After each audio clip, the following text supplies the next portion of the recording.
Friends, ఇద్దరు wife and husband ఇది story చెప్తా వినండి.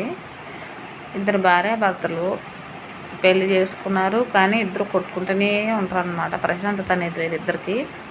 ఒకరంటే ఒకరు కోపం వచ్చేసి ఒకరినొకరు చంపుకునే పరిస్థితికి వస్తారనమాట. ఆ ఊర్లో ఒక సాధువు,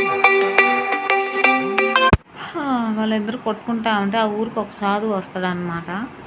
ఆ సాధువు దగ్గరికి ఒకరో తెలియకుండా ఒకరు వెళ్తారనమాట. ఫస్ట్ భర్త వెళ్తాడనమాట. నా భార్యని చంపేయాలనుకుంటున్నాను స్వామి అని చెప్పి.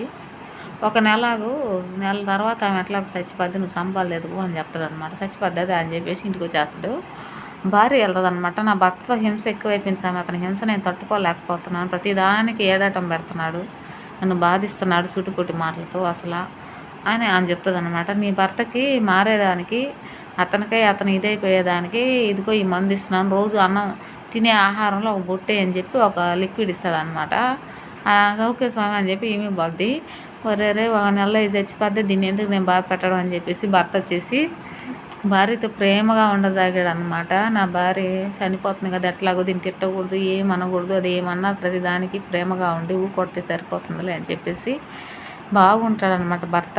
ఇలా ఒక 20 days జరుగుతుంది అనమాట. భార్య కూడా భర్తని ప్రేమగా ఆయనకు అన్నం పెట్టడం, ఆయన రాగానే చూసుకోవడం అట్లా చేస్తుందనమాట. నా భర్త ఎలాగ వెళ్ళిపోతాడని చెప్పేసి. కానీ స్వామి దగ్గర వీళ్ళిద్దరు మనసులు మారిపోయి మళ్ళీ స్వామి దగ్గర భర్త, నా భార్య చనిపోకూడదు స్వామి, నా భార్య బాగుండాలని చెప్పి, నీ భార్య చచ్చిపోతే పోయా, మీ ఇద్దరు కాపురం నిలబడాలని చెప్పేసి నేను అలా చెప్పాను అని అంటాడనమాట. ఆమె కూడా అలాగే వెళ్తుంది. నీ భర్త మంచోడు లేపమ్మ, నీ భర్తకి ఏం కాదు నీ వల్ల అని చెప్పేసి ఆమెకు కూడా అలాగే చెప్తాడనమాట. ఇట్లాగా కలిసిమెలిసి ఉండాలి ఫ్రెండ్స్. వీడియో నచ్చినట్లయితే లైక్ చేయండి, షేర్ చేయండి, కామెంట్ చేయండి, ప్లీజ్ సబ్స్క్రైబ్.